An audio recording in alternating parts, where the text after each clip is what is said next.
Hassan Hassan is the founder of Simba Energy, a Canadian-listed company purely focused on Africa, and he joins me here now.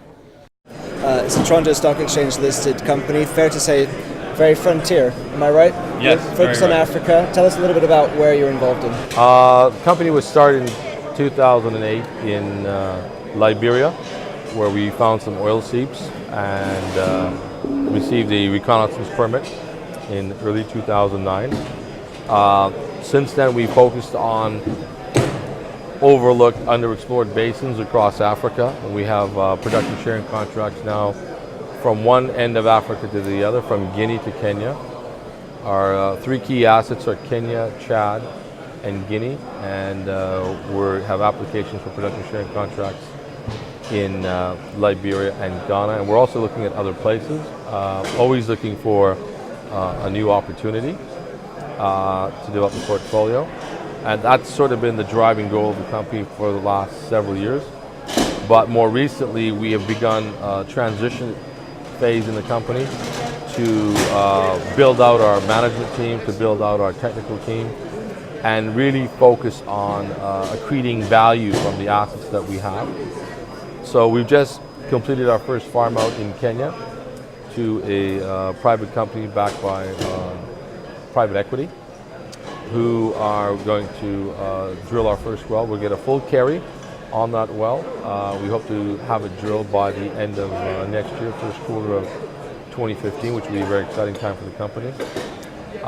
We are in discussions now on the potential farm out of our blocks in Chad. And again, that's sort of what we're focusing now on for the rest of the year. And we hope to very shortly, well, the first quarter of next year or so, begin a farm out process in Guinea, which will capture a lot of our former investments and bring us to a point where we can be drilling in 2014, 2015. Okay, so Chad, Liberia, Guinea, onshore Africa. Just to step back a bit, I'm wondering what the genesis of why Africa. You're a Canadian. Did you ever just not think to yourself, let's drill some easy, cheap wells in a prolific basin in Alberta where things are easy? Why did you make life difficult for yourself? No, I didn't make life difficult. I like adventure. I like excitement, and you can do all the oil business you want sitting in the suburbs of Calgary, and really not be very adventurous. I was in West Africa on mining business, and saw an opportunity that all the oil companies were focused on deep water, pre-Cretaceous, pre-salt, offshore plays, and a lot of these basins are also onshore, and there was no interest in it. It was an opportunity to try and get those assets before anyone else did, and we've been quite successful at that. Now the majors are coming and talking to us and telling us, oh, this is an interesting looking asset. The geopolitical situation in West Africa, which was a lot of bad news in the 1990s and early 2000s of civil war and conflict, that's all changed to democratic governments. There's a new investment climate, there's a new political climate, and these countries are evolving, becoming more developed, and building some infrastructure and institutions. So the landscape has changed.